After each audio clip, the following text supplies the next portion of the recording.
누가복음 17장 11절에서 19절 제가 받도록 읽겠습니다.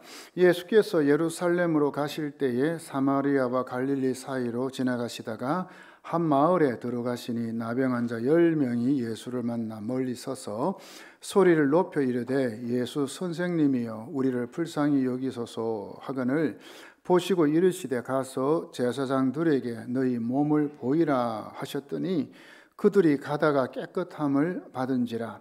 그 중에 한 사람이 자기가 나은 것을 보고 큰 소리로 하나님께 영광을 돌리며 돌아와 예수의 발 아래에 엎드려 감사하니 그는 사마리아 사람이라.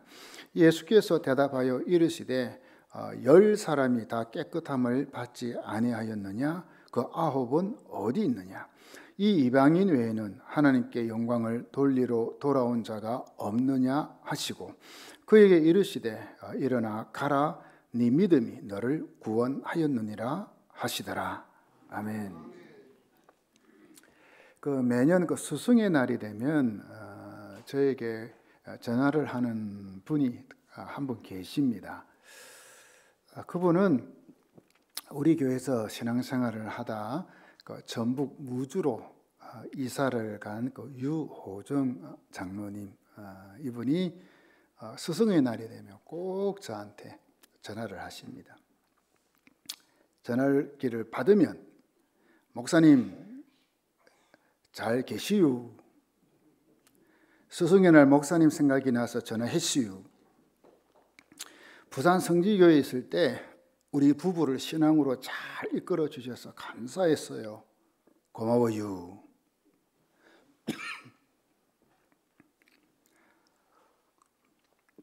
사실 유호정 장로님은 저보다 나이가 많습니다.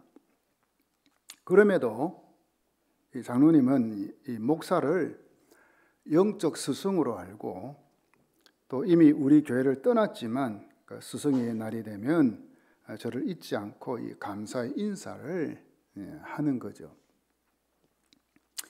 한편으로는 저보다 나이가 많은 장로님이 그런 말씀을 하니 송구스럽기도 하지만 또 한편으로는 이 유 장로님은 감사를 아는 분이라 그때마다 그 생각을 제가 하곤 했습니다.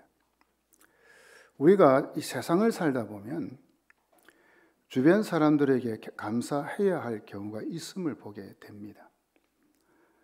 생각지도 않게 도움을 받았거나 작은 것이지만 선물을 받았을 때 감사한 마음을 가지게 됩니다. 그러면 어떤 방식으로든 감사를 이제 표현하게 되겠죠. 이게 아주 간단한 방식은 그냥 이제 감사합니다. 고맙습니다라고 말로 이 고마운 마음을 표현할 수도 있겠고요. 아니면 조금 시간이 지난 후에라도 작은 선물 준비해서 이제 담례함으로 그때 고마움을 표현하기도 합니다. 집사님 그때 정말 고마웠어요. 저에게 얼마나 큰 힘이 된지 몰라요. 감사했어요. 이 말을 하며 준비한 작은 선물을 전달하면 이 서로의 마음에 따뜻한 위로와 정이 흐를 것입니다. 그러니까 이 선물보다도 마음이죠. 그죠? 마음이 전해지는 거죠. 이처럼 사람 간의 관계가 이 감사의 관계가 된다면 저는 이 세상이 살맛나는 세상이 되지 않을까 저는 생각해 봅니다. 자, 그렇다면 하나님의 은혜로 지금까지 살아온 우리들은 그 하나님의 은혜에 대한 감사가 있어야 하지 않을까 또 생각해 보는 거죠. 자, 여러분이 은혜가 무엇인가요? 아무런 대가 없이 그냥 공짜로 무료로 주어진 선물, 이게 은혜잖아요. 우리가 이런 공짜로 무료로 아무 대가 없이 선물로 받은 것 사실 한두 가지겠어요? 가장 큰 선물 뭔가요? 예수 그리스도의 은혜로 구원받고 하나님의 자녀가 된 것. 가장 큰 은혜인 줄 믿습니다. 그리고 지금 여기까지 살아온 것도 이게 당연한 것이 아니라 하나님의 은혜. 아멘. 하나님의 은혜잖아요. 그 몇 년 전에 우리 교회 와서 찬양과 간증을 하셨던 분 계시죠. 그 손경민 목사님. 이분이 지은 그 찬양곡 중에 그 은혜. 정말 그 당시 우리가 코로나 팬데믹으로 정말 한국교회 성도들이 힘들 때 정말 위로가 되고 격려가 됐던 찬양이잖아요. 그러면서 어쩌면 우리 잠자던 심령, 하나님의 은혜에 대해서 감사에 대해서 잊어버리고 살았던 우리 한국교회 성도들을 일깨워준 그런 찬양이었습니다. 제가 그 1절 한번 읽어보겠습니다. 내가 누려왔던 모든 것들이, 내가 지나왔던 모든 시간이, 내가 걸어왔던 모든 순간이 당연한 것이 아니라 은혜였어. 자, 여러분, 내가 누려왔던 모든 것, 내가 지나왔던 모든 시간들, 내가 걸어왔던 모든 순간이 당연한 것이 아니라 이 하나님의 은혜임을 알고 깨달았다면 그 다음으로 그 하나님께 감사하는 것, 이게 자연스러운 순서가 아닐까요? 네. 그런데 안타깝게도 그 은혜를 알고 감사하는 사람이 있는가 하면 이 감사를 모르는 즉 하지 않는 사람도 있더라는 거예요. 오늘 본문에 나오는 이 10명의 나병 환자가 이를 우리에게 잘 보여주고 있죠. 예수님께서 예루살렘으로 가시는 길에 사마리아와 갈릴리 사이로 지나가시게 되었습니다. 한 마을에 들어가셨는데 나병 환자 10명을 이제 만나게 되죠. 그들은 예수님을 보는 순간 누구라고 할 것 없이 동시에 멀리 서서 큰 소리로 외치죠. 예수 선생님이요, 우리를 불쌍히 여겨 주십시오. 그 당시 나병 환자는 그 일반 사람에게 접근하면 안 되거든요. 율법으로. 왜냐하면 이제 이 나병은 그 당시 이제 전염성도 있고 또 부정한 병이라 율법에 되어 있기 때문에 사람이 가까이 접근하면 안 돼요. 거기다가 하나님의 저주라는 인식이 그때는 있었어요. 그래서는 누가 나병 환자가 지나가면은 사람들이 그래 손가락질을, 아이고 얼마나 지은 죄가 많았으면 저런 저주를 받고 사나. 그래서 이 공동체로부터 격리되는 건 물론이고 이 가족 간의 관계도 다 뭡니까? 끊어져 버려요. 그러니 사회로부터 철저하게 격리되고 외면당한 채 아무런 소망 없이 그냥 사는 거죠.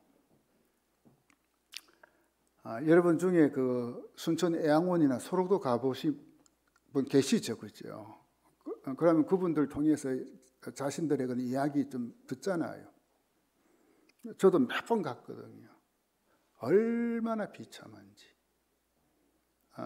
그 당시에 그죠? 그렇게 가족으로부터 그냥 격리돼가 거기에 끌려와가지고 수용돼서 사는 게 얼마나 비참한지. 그건 인간이야.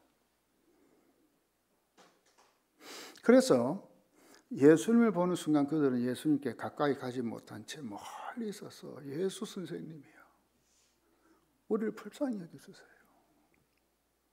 큰 소리를 외친 거예요. 그래서 예수님은 딱 한마디만 하셔요. 가서 제사장들에게 너희 몸을 보여라. 딱 이 한마디만 하시네. 그런데 예수님의 이 말씀에는 아주 중요한 의미가 들어 있습니다. 그 당시 나병 환자가 이제 그 낫게 되면, 이제 완치되는 거죠. 완쾌 되면 가장 먼저 이 제사장에게 가서 완쾌됐다는 판정을 받게 돼 있어요. 지금은 의사들이 당신 완쾌됐어요, 완치됐어요 판정해 주지만 그 당시에는 제사장이 그 일을 했어요. 그러면 어떻게 돼요? 이제 다시 가족도 자기 살던 집으로, 마을로 돌아올 수가 있는 거예요. 그러니 예수님이 이제 그들에게 제사장에게 가서 너희 몸을 보이라, 이 말씀을 한 것은 나병이 완쾌된다는 것을 보장해 주는 말씀이에요. 그러니까 예수님께서 이 말씀을 하고 이 사람들이 제사장에게 가다가 어떻게 될지 모르지만 나병이 낫는다는 이야기예요. 그게 보여주라는 거죠.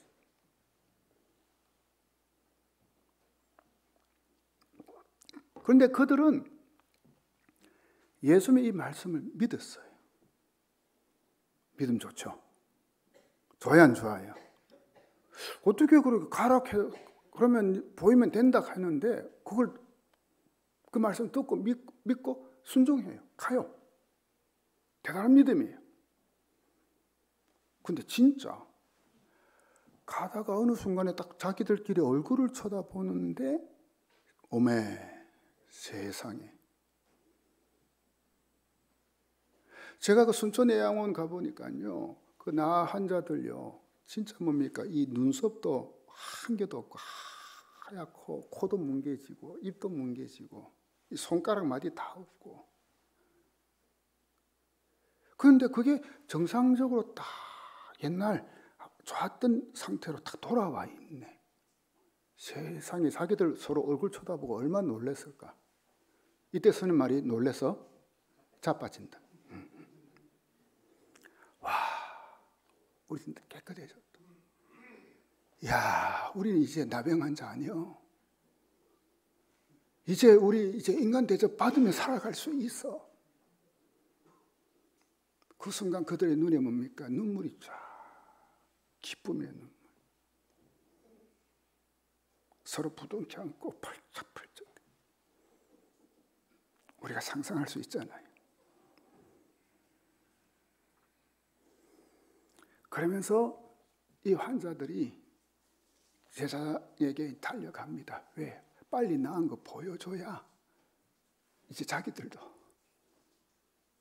여느 사람들처럼 살아갈 수 있으니까. 그런데 그 중에 딱 한 사람이 제사장에 가다 말고 큰 소리로 하나님께 영광을 돌려. 하긴 뭡니까? 그냥 하나님께 뭐 찬양과 영광 올려드렸겠죠. 하나님께 영광을, 자기 나은 것에 대해서. 그리고는 예수님께로 돌아오는 거 있지요. 그리고는 예수님 발 앞에 엎드려서 감사를 표하는 거예요. 주님 감사합니다. 정말 감사합니다. 그러나 나머지 9명은 제사장에게 자기의 나음을 보이러 갔는지 뭐 어떻게 됐는지 예수님께 오질 않았어요. 그리고요, 예수님께 감사하기 위해 돌아온 사람이요, 유대인이 아니고 사마리아인이라 돼 있어요, 성경에는. 그래서 예수님께서 이 말씀을 하시는 거예요. 그 17절, 18절 보세요. 우리 같이 한번 읽어볼까요? 시작. 그래서 예수께서 말씀하셨다. 10사람이 깨끗해지지 않았느냐? 그런데 9사람은 어디에 있느냐? 하나님께 영광을 돌리러 되돌아온 사람은 이 이방 사람 한 명밖에 없느냐? 이 말씀을 보면 좀 그런 뉘앙스가 풍겨요. 예수님도 언년 중에 이 10명 다 제사장한테 가서 보여주기 전에 예수님께 돌아와서 좀 감사하기를 언년 중에 좀 기다리고 계신 것 같아. 그러니까는 뭡니까? 이 한 사람 보고 9명 어디 가서 10명이 다 고침받았는데 왜 네 혼자만 왔어? 그죠? 언년 중에 좀 예수님도 기다린 것 같아.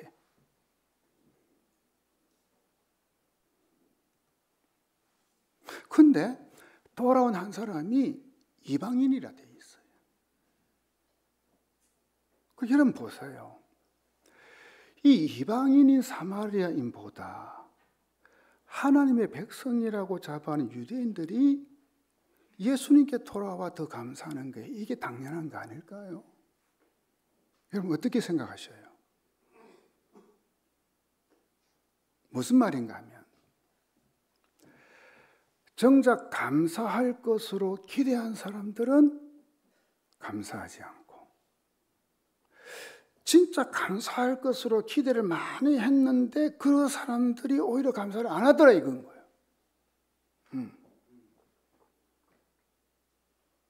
그래서 제가 가만히 보니까요, 이 감사는요, 뭐 소유에 많고 적음에 있는 게 아니더라고요. 뭐 부자라고 감사 더 많이 할까? 아이고, 아니더라고. 또 이 배움의 정도에 비례하는 것도 아니고 많이 배웠다고 많이 안다고 감사 더 많이 할까? 에이, 아니. 또 신분의 고하에 있는 것도 아니고요, 그죠? 높은 지에 올라갔다고 하는 감사, 그것도 아닌 것 같아요. 감사는요, 깨달음의 깊이에 있는 거예요. 깨달음. 아무리 많은 것을 받았어도 이 깨닫지 못하는 사람은 감사할 줄 모르더라고요. 네. 깨달음이 없으니까. 그러나 아무리 작은 것을 받았어도 깨달을 줄 아는 사람은 감사할 줄 아는 거 있지요. 여러분 보십시오. 사마리아 사람은 큰 소리로 기도했잖아요. 왜? 고쳐달라고 예수님께. 근데요, 이 고침을 받고 나음을 받고 큰 소리로 감사했어요. 그렇죠? 그런데 나머지 9사람은요 큰 소리로 기도는 했어요. 자기도 고쳐달라고. 맞아요? 틀려요? 근데 감사는 한마디도 안 하네. 우리도 뭐 문제가 있고 힘든 일이 있고 고통 중에 있을 때 큰 소리로 기도하잖아요. 하나님 살려주세요. 도와주세요. 아니 뭐 그렇게 기도할 수밖에 없죠, 우리가. 그런데 그 모든 힘든 문제로부터 건짐을 받고 난 후에 큰 소리로 하나님께 감사하는 것은 좀 어쩌면 쉬운 일이 아닌 것 같은 마음이 드는 거 있죠, 제가. 왜? 오늘 이 말씀을 보니까 사마리아 사람은 기도하는 소리와 감사하는 소리가 같았어요. 맞죠? 근데 나머지 9명은 그러지를 못했어요.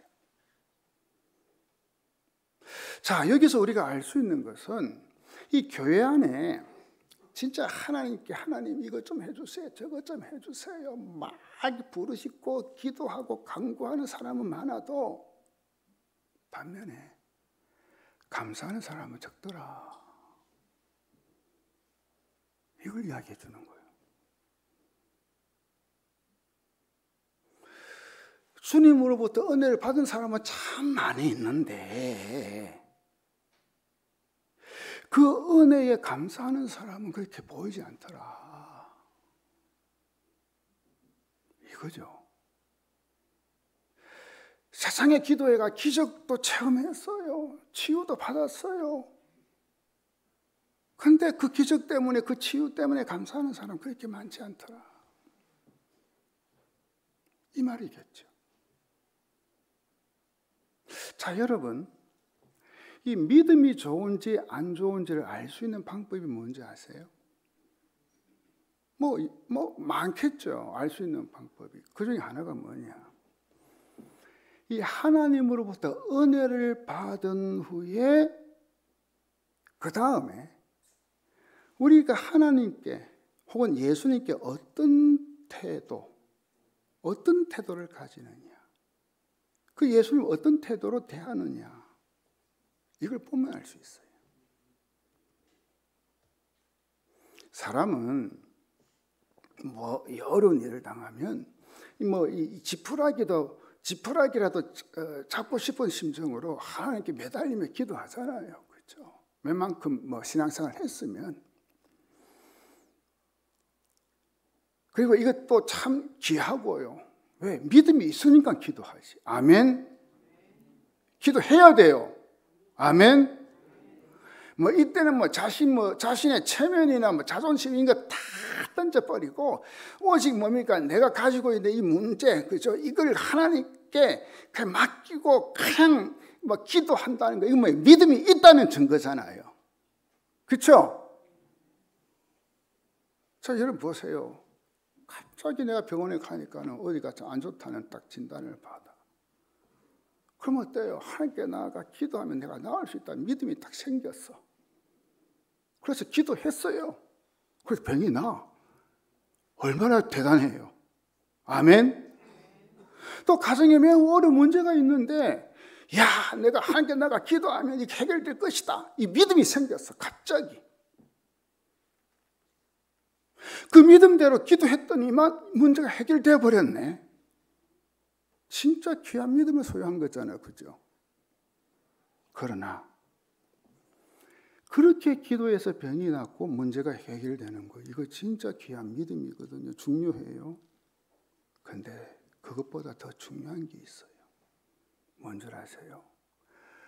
그렇게 믿음으로 기도해서 응답받고 난 이후 그 다음에 예수님에 대한 어떤 태도를 가지고 있느냐. 은혜 받은 이후에 하나님에 대한 태도, 바로 감사하는 태도를 가지고 있냐.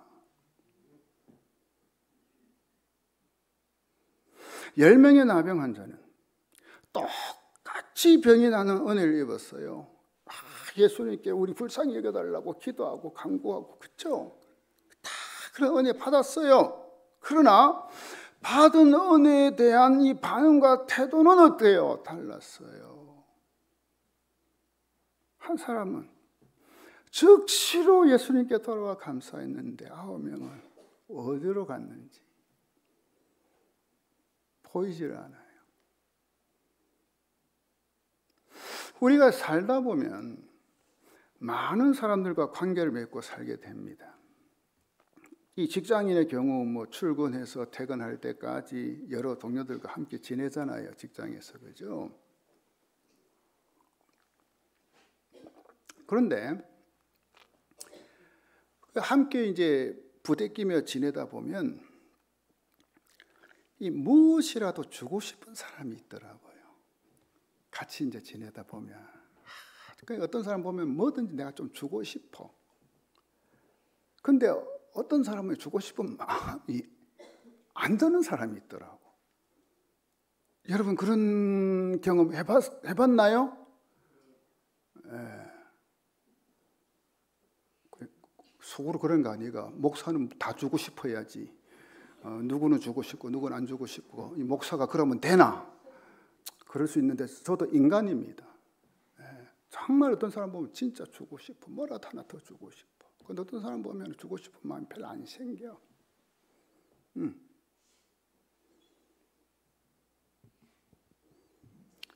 여러분 왜 이런 현상이 일어나는 줄 아세요?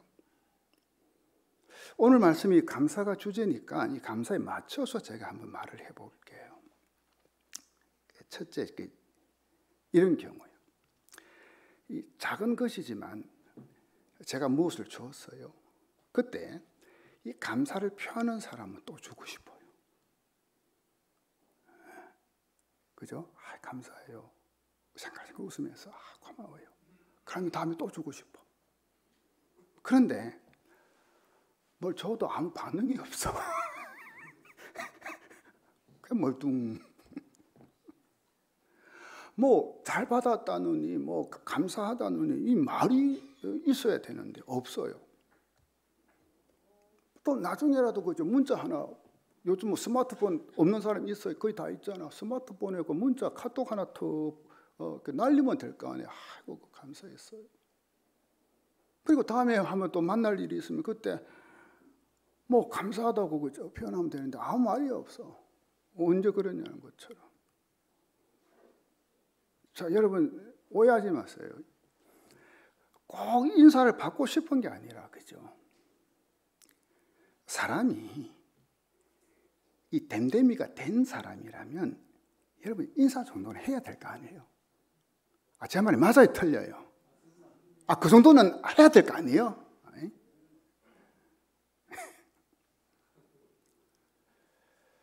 우리 성도님들이 명절이면 교역자들에게 선물을 주셔요. 그때 제가 신신당부를 해요. 그때마다. 왜냐하면 교역자들이 한 번씩 바뀌잖아요, 그죠? 문자든 뭐 전화든 아니면 주일날 보게 되면 꼭 감사하다고 인사하라고. 왜냐하면 성도들이 교역자를 섬기는 마음으로 그렇게 마음 써서 하는 건데, 이 감사하지 않는 것은 이 교역자 이전에 인간으로서 예의가 아니잖아요. 안 그래요? 얼마 전에 교회 사무실로요, 제법 큰 생새우입니다. 들은 박스가 몇 박스 이제 택배로 왔어요.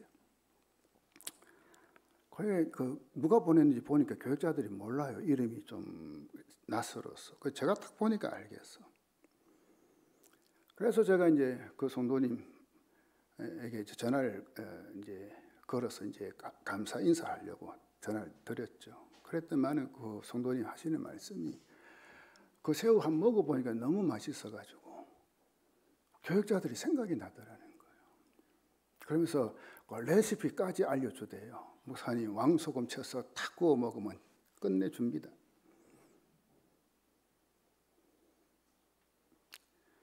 교역자들이 생각이 나서 먹어보니 너무 맛있어서. 여러분 참 고맙잖아요. 그 성도님 가정이 경제적으로 아주 여유가 있는 것도 아닌데 그 보내주신 그 선물도 감사하지만 그 마음이 고맙잖아요. 마음이. 제가 뭐 아직까지 뭐 인생을 오래 산 건 아니지만 진짜 중요한 건 뭔가요? 마음이잖아요. 마음 써주는 거, 생각해 주는 거. 그죠? 돈으로 따지는 게 아니고 진짜 마음을 써주냐. 고맙잖아요.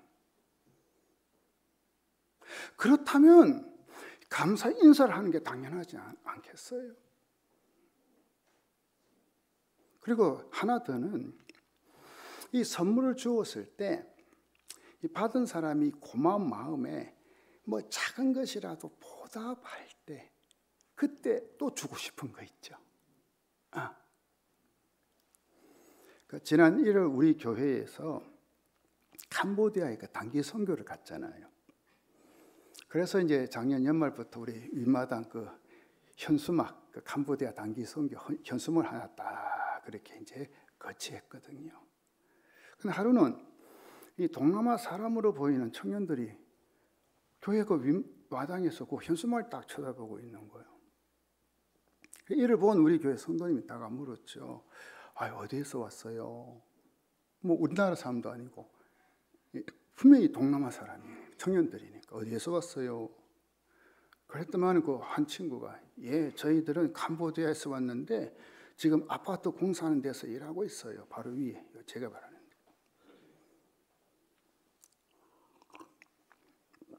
이 청년들은 이제 현수막에 캄보디아 자기 나라 이름이 있으니까 그걸 보고 이제 호기심에 이제 서 있었던 거예요. 그러니까 이렇게 해서 그 청년들이 이제 주일 예배 나오기 시작했거든요. 지금은 이제 또 자기 일터 때문에 여기저기 뿔뿔 다 흩어졌지만, 그래서 주일날 교회 오면 예배드리고 이제 새가족 부실에 가서 뭐 식사하고 다가도 나누고 우리 새가족부에서 참 따뜻하게 대접해 줬죠. 그리고 또 여러 성도들이 관심을 가져주고 챙겨주고 이것저것. 참 우리 성도님들이 참 사랑이 많잖아요. 저는 우리 교회 성도들 사랑 많다 생각하거든요. 맞아요, 틀려요? 그죠? 참 그 사랑이 많아. 그래가지고 챙겨주고. 그러다 보니까 우리 집도 가만히 있을 수 있어요.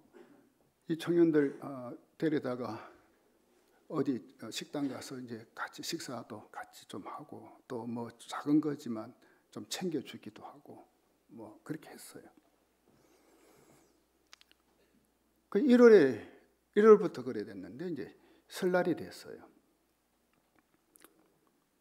그런데 그 캄보디아 청년 중에 한 친구가 캄보디아에 주문해서 망고, 캄보디아산 망고를 한 박스 저한테 보내주네요. 가지고 와서. 그래서는 이제 그 친구가 무태이라는 친구인데 그래 물었어요. 아니 왜 이런 걸 그렇게 했느냐고. 그러니까 이 친구 하는 말이 작은 것이지만 감사해서 캄보디아 주문해서 이렇게 드린다고. 세상에 이 캄보디아 청년이 우리 설날 명절 인사하는 것도 다 안 해. 그러다가 지난 9월 추석 때였어요. 이 무태이 청년이요. 진짜 조금 거짓말 아닙니다. 제 머리통만한 멜론. 이게 든 이 박스 상자를요. 집에 가지고 온 거예요. 그때 저는 없었는데. 또 추석 명절이라고 또 감사 인사한다고 가져온 거예요. 그래 집사람이 안으로 들어오라고 해도 갖고 뭐 이제 사양하면서 바로 가겠다고. 그래서 이제 감사해서 작은 것이지만 가져왔다고 참 말도 예쁘게 해. 그래서 집사람이 얼른 방으로 들어가서 안 들어오라니까 마침 집에 또 뭐야 그 상품권이 있어서 그걸 이제 이 무태이 청년에게 이제 주려고 하니까 그것도 사양을 안 받겠다고. 그럴 때 이 집사람이 이 청년에게 이 말을 한 거예요. 나도 무태이에게 주고 싶어서 그러니 이거 받으면 좋겠어요. 나도 무태이에게 주고 싶어서 그러니 이거 받으면 좋겠어요. 그날 저녁 집사람으로부터 이 이야기를 듣는 중에 제가요, 이 하나님과 우리 관계를 한번 생각이 딱 나더라고요. 하나님과 우리의 관계. 우리는 하나님께서 베풀어 주신 은혜에 대해 여러 모양으로 이제 감사를 표하잖아, 그죠? 진짜 뭐야, 그 웬만한 성도라면, 자녀라면, 그때 우리 하나님께서도 그런 우리가 너무 기특하고, 너무 예쁘고, 그래서는 아이고, 내가 저 집사에게, 저 장로에게, 저 권사에게, 저 성도에게 뭘 좀 더 줄까? 주고 싶은 거예요. 우리 하나님이 이런 하나님이겠구나. 누구 말로 대로 주고 말로 받는, 말 정도가 아니고 우리 하나님이 너무 예뻐서 기특했어. 바로 제 집사람이 무태에게 나도 무태에게 주고 싶어서 그러니 이거 받으면 좋겠어요 라고 한 것처럼 하나님은 저와 여러분에게 나도 너에게 주고 싶어, 이거 주고 싶어, 그러니 너 이것 좀 받으면 좋겠어. 할렐루야. 저는 우리 성도님들과 하나님의 관계가 이렇게 뭡니까? 하나님께서 베풀어 준 은혜에 대해서 그 감사를 알고 그 감사에 보답하는 관계가 되기를 주의 이름으로 축원합니다. 여러분, 이 감사가 무엇입니까? 감사가 받은 은혜에 대해 이 마음이 반응하는 거잖아요. 마음. 먼저 그죠? 마음이 반응하다 보니 그 다음으로 그 고마움을 알게 되고 참 고맙다, 감사하다. 그 다음으로 뭡니까? 그렇다면 무엇이라도 나도 좀 보답하고 싶은 마음이 드는 거. 그죠? 그 R.T. 켄달 목사님의 말입니다. 사람들이 감사를 표하지 않으면 우리는 그들을 좋게 생각하지 않는다. 그렇죠. 아무리 베풀어 줬는데도 감사하지 않아 봐요. 그 좋게 생각하면 어디 있어요? 아이고 저 인간 못돼 먹었네. 다 그러죠? 자, 그다음 감사하지 않는 사람들을 그냥 지나치기란 쉬운 일이 아니다. 그렇죠? 그냥 마음이 지나치지가 않아. 아이고 저 인간 저렇게 사네. 안 지나쳐져 솔직히. 자, 그다음 예외가 있다면 어린 자녀일 것이다. 여러분, 이 목사님 말처럼 어린 자녀는 감사를 잘 몰라요. 어리면 부모가 베풀어준 모든 것 이 당연한 것으로 생각하잖아요. 그리고 오히려 더 생떼 쓰잖아요. 그렇죠? 더 달라고. 그러나 다 큰 자녀가 이 감사를 모르면 이건 진짜 곤란하잖아요. 이때 사용하는 말이 뭔지 알죠? 배은 망덕한 놈. 은혜도 모르고. 처음 하나님을 믿는 초신자들은 이 하나님 은혜가 뭔지 잘 몰라요. 뭐 말씀을 잘 압니까? 뭐 잘 모르잖아요. 처음 예수 믿는데. 그러나 어느 정도 신앙생활을 하고 성경 말씀을 이제 깨닫게 되면 하나님 은혜를 알게 되잖아요. 그러면 그 은혜에 감사하는 자가 자연스럽게 되죠. 그렇죠? 그러니 하나님을 믿는 우리에게 있어서 이 감사는 이 신앙의 척도라는 거예요. 척도. 척도의 뜻이 뭡니까? 측정하거나 평가하는 기준을 이야기하는 거예요. 즉, 그 사람이 하나님께 감사하는 것을 보면 그 사람의 신앙의 수준, 정도 알 수 있다는 이야기죠. 우리가 신앙생활을 오래 했고 직분을 받아 교회에 섬긴다. 아이고, 그렇게 할지라도 이 입술에서 나오면 불평이 나오고 원망이 쏟아져 나온다면 그때 그 사람은 자기 신앙 점검해 봐야 돼요. 왜냐하면 신앙의 적신호가 켜진 거예요. 그러나 이 가정에서 또 일터에서 그리고 교회에서 정말 매사에 감사의 말이 나온다면 이 사람은요 영적으로 아주 건강한 사람인 거예요. 진짜 하나님을 제대로 믿는 사람인 거예요.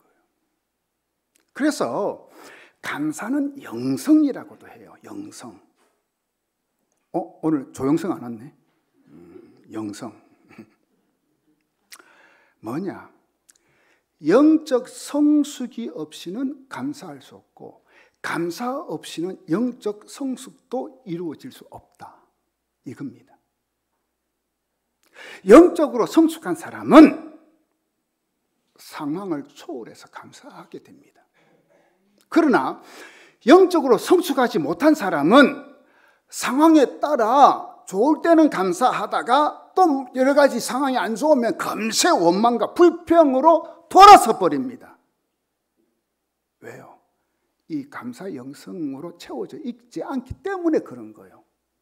그러니 여러분의 삶이 감사로 채워져 있고 그래서 입에서 감사의 말과 찬양이 스스럼없이 나온다면 여러분은 영적으로 정말 성숙한 사람이고 영적으로 신앙적으로 건강한 사람 틀림없습니다. 저는 여러분이 그래야 되기를 축원합니다. 오늘 말씀에 나오는 9명의 나병 환자들을 보십시오. 그들은 유대인 즉 하나님의 백성이었습니다. 그러나 감사를 몰랐습니다. 하지만 이방인인 사마리아 사람은 감사를 아는 사람이었습니다. 그래서 우리는 이 사마리아 사람의 기도와 감사를 배워야 하는 것입니다. 감사는 표현하는 것입니다. 받은 것을 받았다고 표현하는 것, 받은 것을 받았다고 감사하고 고마워하는 것, 표현하는 것. 참으로 하나님의 은혜를 아는 사람은 감사할 줄 아는 자입니다. 그 감사를 통해 하나님은 더 큰 감사의 제목을 부어주십니다. 예수님께 돌아온 사마리아 사람 보세요. 이런 축복을 받았잖아요. 19절에서 예수님은 이 사람에게 다음과 같이 말씀하십니다. 19절 보십시오. 같이 한번 읽어볼까요? 시작. 그에게 이르시되 일어나 가라. 네 믿음이 너를 구원하였느니라 하시더라. 자, 여러분, 제가 여러분께 물어볼게요. 육체의 질병을 고침받는 것보다 더 소중한 것이 이 영혼이 구원받는 것 아닌가요? 어때요? 9명의 나병 환자는 감사하지 않았기 때문에 육체의 치유는 받았어요. 예수님께 간청해서. 그런데 그것으로 은혜가 끝이 났어요. 그러나 예수님께 돌아와 감사드린 사마리아 사람은 다시 돌아와서 감사했기 때문에 더 큰 은혜와 축복을 받았다는 사실 아시겠습니까? 그는 육체만 고침을 받은 것이 아니라 그의 영혼마저도 구원받은 거예요. 사마리아 사람의 감사는 또 다른 큰 감사를 낳게 되었다는 이야기겠죠. 매튜 헨리 성경 주석가인데 이분의 말입니다. 한번 여러분 잘 보십시오.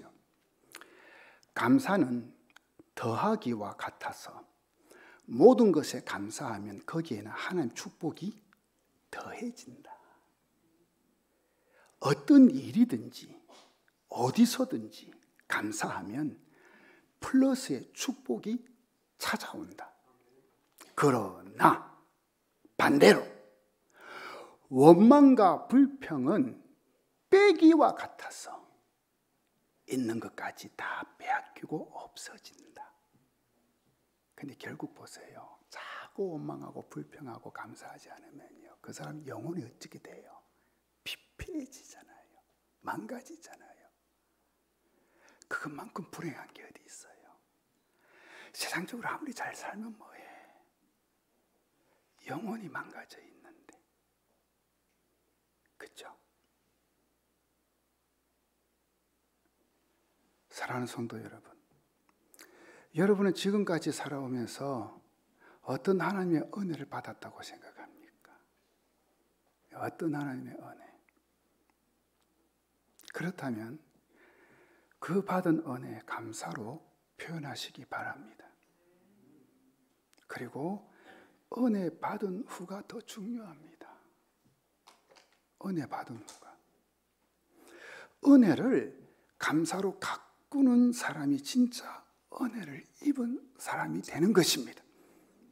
한 번의 은혜가 아니라 지속적인 은혜를 누리기 위해서는 이 은혜를 감사로 가꾸는 사람 되어야 됩니다. 은혜를 받은 후에 더 큰 은혜를 끌어내는 게 바로 감사라는 이야기입니다. 다윗처럼 이 감사를 이 언어로 그리고 찬양으로 한번 표현해 보십시오.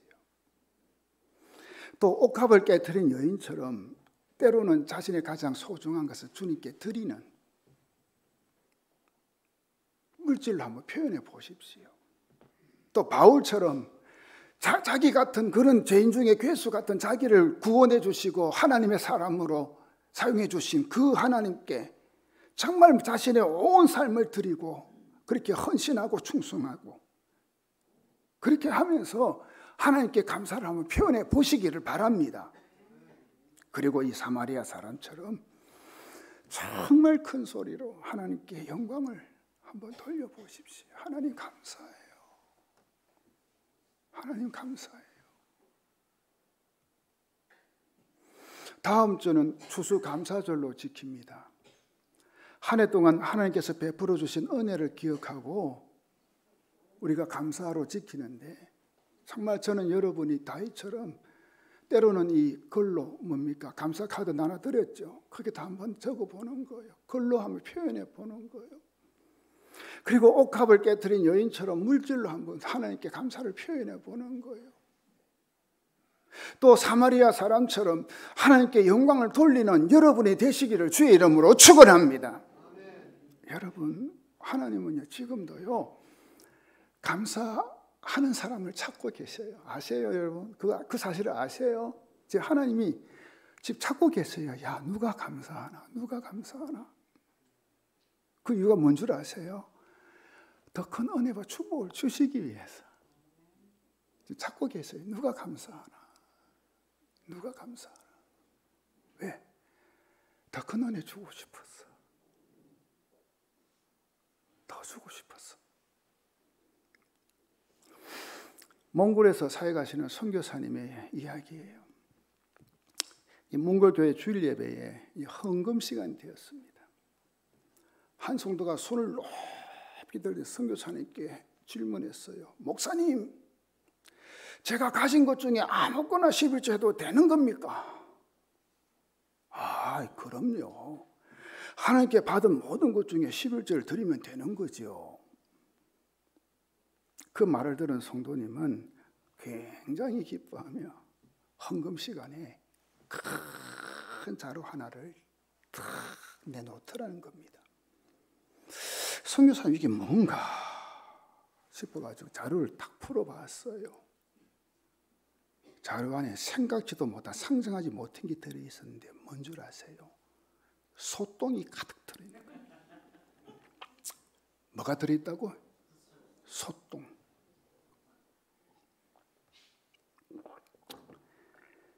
여러분 웃었죠? 웃을 일이 아니에요. 몽골에서는 소똥이 아주 소중한 거예요.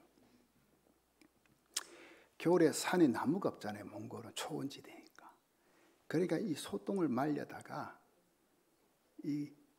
이제 불 피우면요, 방도 따뜻하고 음식도 할 수 있고요. 그리고 이 소똥이 이게 소똥은 이제 물로 딱 익어버리면, 여러분 그 케냐 마사이족 그때 가보신 분 아시죠? 소똥집 아시죠? 그것처럼 세멘트처럼 돼가지고 딱 집 이거 벽을 만들 수 있어요. 그 난방 효과도 있고 탁월해요. 그러니까는 난방비 절약할 수 있고, 뭐 하여튼간 이 소똥이 몽골에서는 이게 중요한 재료예요. 그 소똥을 이 한 성도가 헌금 시간에 하나님께 드린 거예요. 그러니까 그걸 이제 선교사님이 딱 열어보니까 소똥인데 이 냄새가요, 이제 예배당 안에 막 진동하는 거예요. 그때 선교사님이 헌금 시간에 기도를 했어요. 하나님, 소득의 11조를 감사함으로 드린 이 성도님의 가정에 만배의 축복을 부어주십시오. 예수님의 이름으로 기도합니다. 아멘. 그런데요, 바로 다음 날부터 놀라운 일이 일어났어요. 세상에 그 마을의 모든 소들이 그 집 앞에 가 똥을 싸네.